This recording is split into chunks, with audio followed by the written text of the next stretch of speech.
जाना है। ऐसे ही अभी क्या समर्पण में कमी रह गई? कुछ अपना तो नहीं रह गया है, कहीं किसी का कर्जा तो नहीं है, कुछ देना तो नहीं है, कुछ लेना तो नहीं है, बिल्कुल फाइन, रोज का रोज बराबर, पता नहीं कब चलना हो, इसलिए बिल्कुल तैयारी रखो। ना किसी से द्वेष, ना किसी से राग। इसी जन्म में ऐसी स्थिति बना ले, ना कोई अपना ना कोई पराया, निरंतर भजन तो जीवन मुक्त है। श्रीपाद कह रहे हैं, अब मैं अपना जीवन व्यर्थ करने वाला नहीं, इस विष्ठा पात्र शरीर को मैं मानने वाला नहीं। यही परम उपदेश मां ने अपने पुत्र को दिया था। कोई बिरला ही मां होती जो ऐसा उपदेश देती है। जब बालक हुआ मदालशा जी के, और वो थोड़ा विवेक, तो छोटी सी बात में जैसे रो देना, तो उन्होंने कहा क्यों रोता है रे? शुद्धो सिरे तात नतेस्ति नामो, बहुत सुंदर। कृतम हिते कल्पनया धुनैव, पंचात्मकम देहमिदं नतेस्ति, नैवाश्रुतम रोदसी कश्य हेतो। बेटा, धन्य है ऐसी मां जो अपने बेटे को ऐसा उपदेश करे। नहीं तो कितने ऐसे नौजवान भाई जो सत्संग सुनकर उत्साह में भरकर विषयों का त्याग करके घर गृहस्थी में ही रहकर भजन करना चाहते, पूरा परिवार उनका विरोध करने लगा। कैसा परिवार है? नरकगामी बनाने के लिए उत्साहित हो, और अपने बेटे को परम पद में, सबसे ऊंचे पद में बैठने के लिए जब वो तैयारी कर रहा है, तो तुम उसे गिरा रहे हो। तुम मां हो, पिता हो, सुहृद हो या दुश्मन हो। जाके प्रिय न राम वैदेही, तजिए ताहि कोटि बैरी सम जद्यप परम सनेही। कोई भी हो, भगवत मार्ग मत छोड़ना, बड़े भाग्य से प्राप्त होता है। ये सब माया के पार्षद हैं जो मना करते हैं कि भजन न करो, पाठ न करो, सेवा न करो। देखो, असत क्रियाओं को मना नहीं करते, गंदी क्रियाओं को मना नहीं करते, भगवत क्रियाओं को मना करते। और धन्य है माता मदालशा, जिन्होंने कहा क्यों रोता है तू? शुद्धो सिरे तात नतेस्ति नाम। बेटा, तू शुद्ध आत्मा है, तेरा यह कोई नाम नहीं है, शरीर का नाम है। तू कल्पित नाम से युक्त पुकारा जा रहा है, तेरा नाम नहीं है, तेरा यह शरीर नहीं है। इस शरीर पंचभूतों का ढांचा है, तू शरीर नहीं है। ना ये तेरा है ना तू इसका है। बेटा, किस लिए रो रहा है? शुद्धो सिरे तात नेतेस्ति नाम, तेरा नाम नहीं है। कृतम हिते कल्पना युधा नहीं, ये कल्पना है, कल्पना तूने कामनाएं की, उसी की वजह से तू शरीर में फंस गया। तू शरीर नहीं है, पक्की बात। कल एक नवयुवक भाई कह रहे थे कि हमें बड़ा संशय है, आप प्रमाणित कीजिए विज्ञान और अध्यात्म को एक करके। आज हम आधुनिक पढ़ाई पढ़ने वाले लोग हैं, हम कोरी श्रद्धा में नहीं फंसने वाले। प्रमाणित कीजिए आप कि आपका अध्यात्म सत्य है। कैसे प्रमाणित करें? विज्ञान केवल स्थूल को जानने वाला है, वो भी बहुत प्रवीण विज्ञान में जो है, केवल स्थूल जगत, इसके आगे नहीं। स्थूल जगत, स्थूल शरीर सूक्ष्म में प्रवेश ही नहीं है, और अध्यात्म सूक्ष्म के आगे कारण से भी परे है। विज्ञान क्या जानेगा? क्या जानेगा?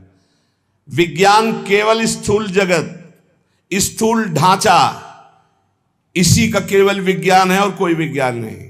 हमें बता दीजिएगा। स्थूल जगत, स्थूल ढांचा, इतना ही विज्ञान है। कोई यंत्र तैयार हुआ आज तक विश्व ब्रह्मांड में जो सूक्ष्म शरीर को दिखा सके, जो कारण शरीर का अनुभव करा सके? फिर आत्म तत्व तो ये बहुत ही स्थूल जगत, जैसे कहा जाता है कि चंद्र लोक गए, मिथ्या। एक सीमा है, इसके बाद अंतरिक्ष है, इसके बाद स्वर्गलोक है। स्वर्गलोक में सबसे ऊंचाई पर चंद्रलोक है, जहां सूर्य से भी कई हजार योजन ऊपर, और सूर्य तक पहुंच जाए कोई तो राख के सिवा कुछ नहीं हो सकता। अब वहां कैसे जाना कि चंद्रलोक है? वहां कोई मिला था क्या कि मैं चंद्रलोक वासी हूं? एक सीमा है जहां तक पहुंचा जा सकता है यंत्रों के द्वारा। फिर सिद्धावस्था के द्वारा गति होती, यंत्रों की गति नहीं होती, पांच भौतिक शरीरधारी की गति नहीं हो सकती। वहां सिद्धावस्था, सूक्ष्म शरीर, देव शरीर से प्रवेश होता है। एक सीमा है, जिस सीमा में जाके आप बोल सकते हो, चंद्रलोक बोल सकते हो, कुछ भी बोल सकते हो, वो आपकी कल्पना है। आकाश के ऊपर जो स्वर्ग, महालोक, जनलोक, तपलोक, सत्यलोक, इन लोकों में सिद्धावस्था को प्राप्त महापुरुष पहुंचते हैं। स्थूल, जितना स्थूल, स्थूल यंत्र से स्थूल तक की, जहां स्थूल की सीमा समाप्त, वहां सिद्धावस्था में प्राप्त सूक्ष्म देहधारी महापुरुष जा सकते हैं। स्थूल शरीरधारी आज भी त्रिशंकु लटके हुए हैं बीच में। विज्ञान, जितने अस्त्र का निर्माण हो रहा है वो हमारे शास्त्रों में लिखे हुए हैं। कोई भी क्रिया जिसे ऑपरेशन कहा जाता है वो शल्य क्रिया शास्त्रों में लिखी हुई है। शल्य क्रिया क्या बिजली आज बनी है क्या? ये विद्युत प्रवाह तो कब से चला आ रहा है। जहां आपस में जल का घर्षण होता तो आकाश से बिजली नहीं गिरती क्या? तो विज्ञान बनाता कहां से है? हमारे शास्त्रों से ही तो। लेकिन स्थूल मात्र को, सूक्ष्म को नहीं, ना बना पाया है ना बना पाएगा। अरे बोले विज्ञान ने हवाई जहाज बना दिए, तो पेट्रोल वाले बनाए ना, डीजल पेट्रोल, ये पढ़ते होंगे ना। ऐसे विमानों का ब्रह्म ऋषियों ने निर्माण किया जिसमें न ड्राइवर की जरूरत है, न पेट्रोल डीजल की जरूरत है। ए पुष्पक चलो अयोध्या, चल गया। पुष्पक रुक जाओ, पुष्पक रुक गया। और ऐसे एक विमान नहीं, असंख्यों विमान देवलोक में हैं, पर पहुंच नहीं। कोई ललकारे ना अध्यात्म को। जहां से भौतिकवाद समाप्त होता है वहां से अध्यात्म प्रारंभ होता है। जहां विज्ञान हाथ खड़ा कर देता है वहां से प्रारंभ होता है अध्यात्म। अध्यात्म को कैसे? इसलिए पुत्र तू रो मत, तू शुद्ध आत्मा है। बहुत भी जब आके ज्यादा छाटने लगते ज्ञान विज्ञान ना, तब सीधी बात होती कि 3.5 हाथ के शरीर में रहते हुए कितने साल हो गए तुम्हें? बोले 40 साल। 40 साल में 1 सेकंड भी अपने से मिले हो? कल एक प्रश्न करता हम कोई श्रद्धा पे विश्वास नहीं करते, जिसको हमने देखा नहीं उसको हम मानते नहीं। तो तुमने अपने को देखा अपने को? अब चुप। मानते हो ना तुम हो? हाँ। कौन हो? पता नहीं। फिर इतने मूर्ख हो कि तुम्हें अपना पता नहीं, तो तुम तत्व को क्या जान जाओगे? भगवान को क्या जान जाओगे? अध्यात्म को क्या जान जाओगे? ये खिलवाड़ नहीं है। अध्यात्म को खिलवाड़ मत समझो। ये जो भगवत मार्ग के पथिक हैं इनको ऐसा मत समझो कि ये सांसारिक रहस्य को ना जानने वाले, ये क्रियाओं के कर्ता ना हो करके बैठ करके मांगते खाते पड़े रहते। नहीं, जहां तुम्हारी सोच नहीं वहां हर समय स्थिति रहती है। जो वास्तविक भगवान के मार्ग में चलते हैं। तुम समझते हो हम बहुत कार्य करने में प्रवीण हैं। 1 घंटा हम बता दें, एक बिंदु पर अपने मन को लगा के दिखाओ। 1 घंटा काम करके दिखाओ जो 24 घंटे किया जाता है। जो संत महात्मा 24 घंटे कार्य करते हैं, तुम 1 घंटा करके दिखाओ। क्या? सर्वस्व भूल करके, देह भाव को भी भूल कर एक मात्र सच्चिदानंद में हाहाकार मचा देगा। मन हाहाकार मचा देगा। हाँ, इसे लगा सकते हो 1 घंटा टीवी चला के हाथ में माला लेके, 1 घंटा देह भाव का विस्मरण करके परमात्मा तत्व में स्थित होना। तो मजाक समझा जाता है अध्यात्म को, अभी समझा नहीं। शुद्धो सिरे तात न तेस्ते नाम। जो पहले भी था वही मध्य में था, वही अब है, वही रहेगा। उसका ना कोई नाम है, ना कोई रूप है, ना कोई भेष है। वो कौन है?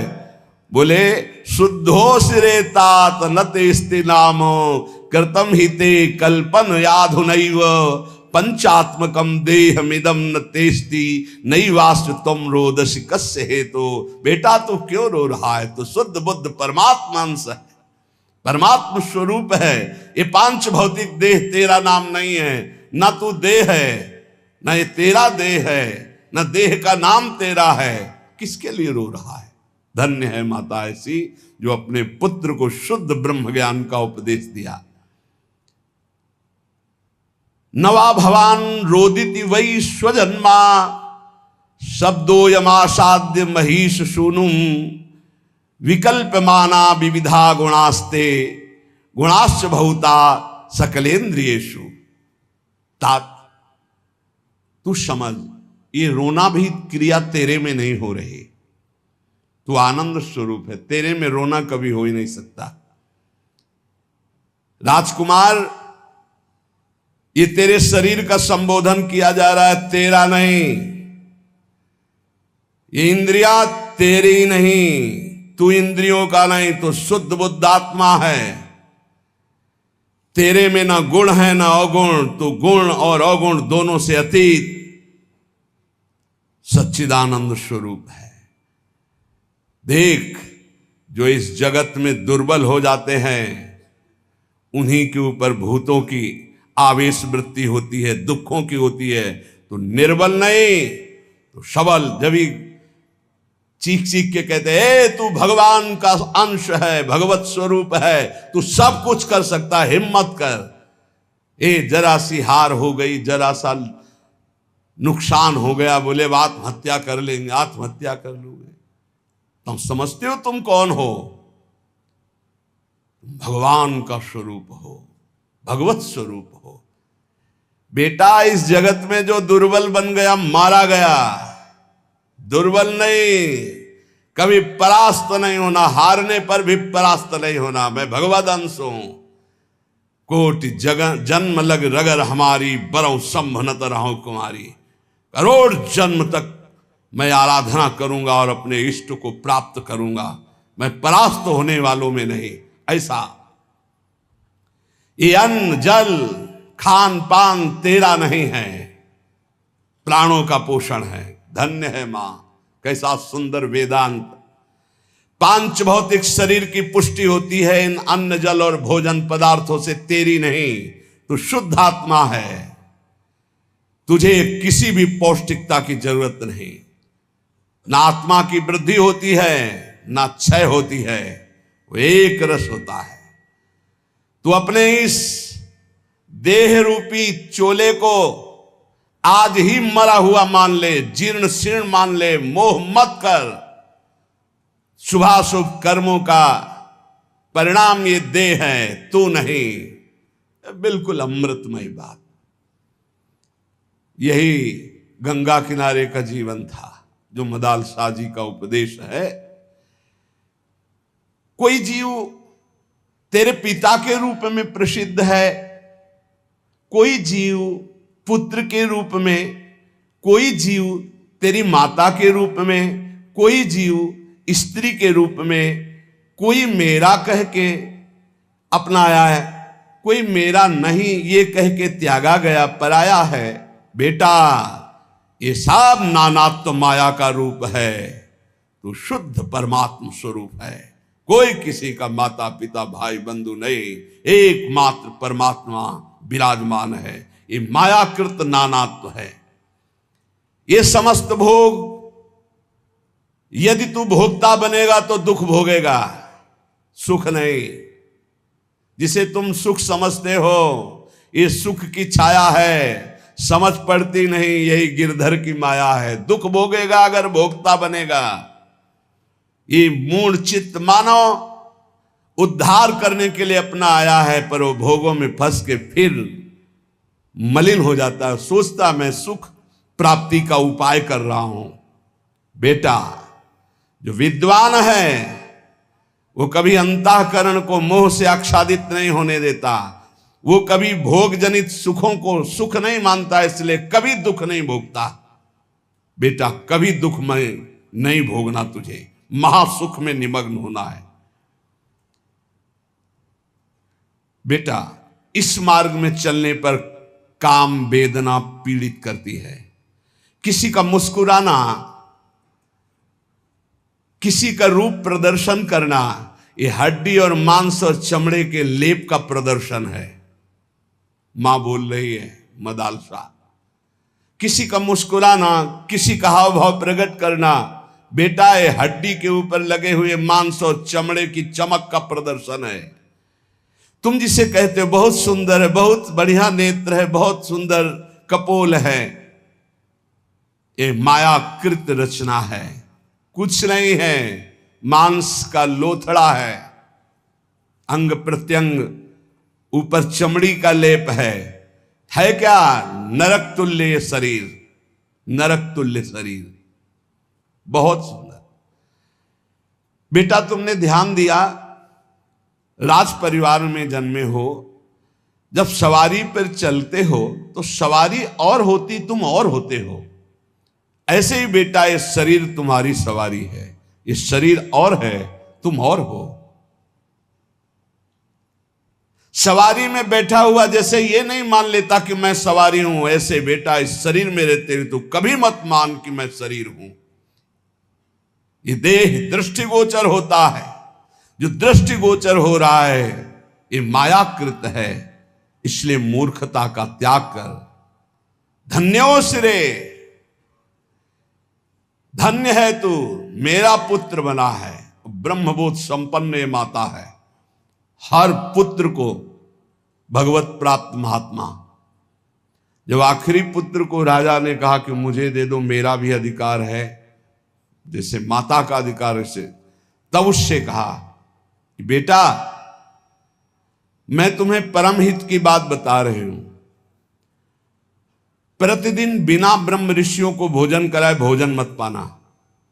ये उनके लिए उपदेश है जो गृहस्थ धर्म में, इनको तो सबको बैरागी बनाकर ब्रह्मबोध प्राप्त करा दिया। मां ही परम गुरु हुई। बड़ी महिमा है इस मदालसा माता की। धन्य है कोई ऐसी माता होती होंगी जो अपने पुत्र को भगवत प्राप्ति का, कि अब बेटा तुझे किसी और मां की गर्भ में नहीं जाना पड़ेगा।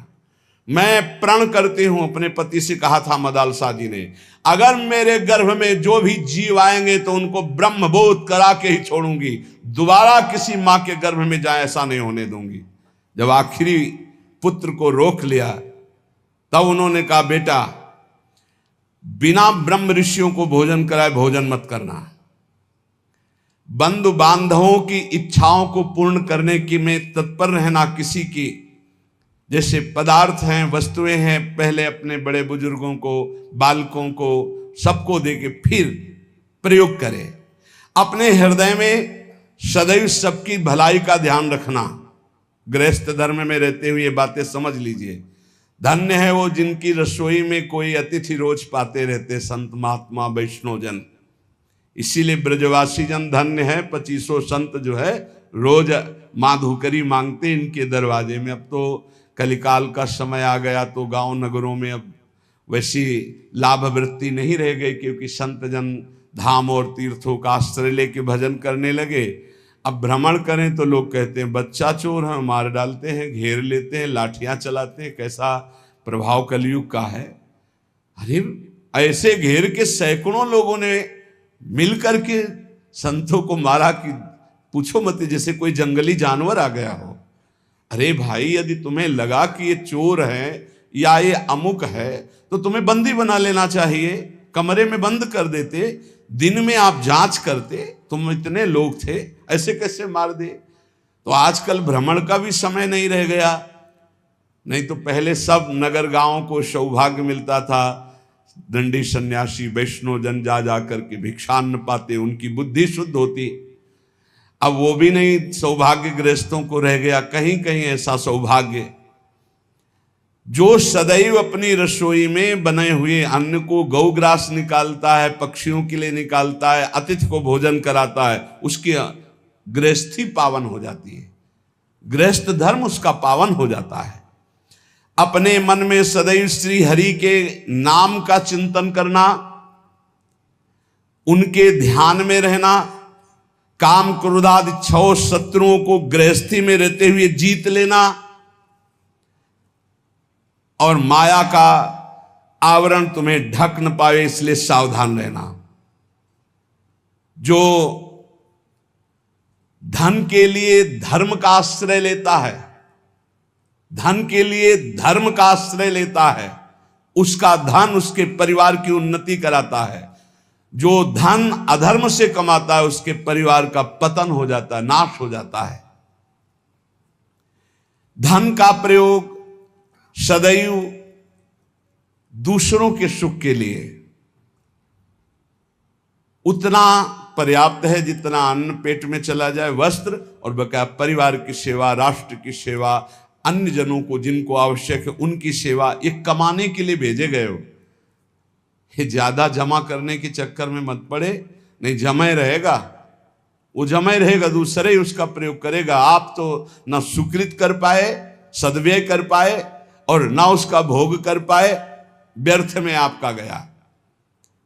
गांव में तो कई ऐसे मकान खुदाई पर मिलते थे कि दीवार मोटी मोटी होती थी, उनमें कलसे में रुपए रखे मिलते थे।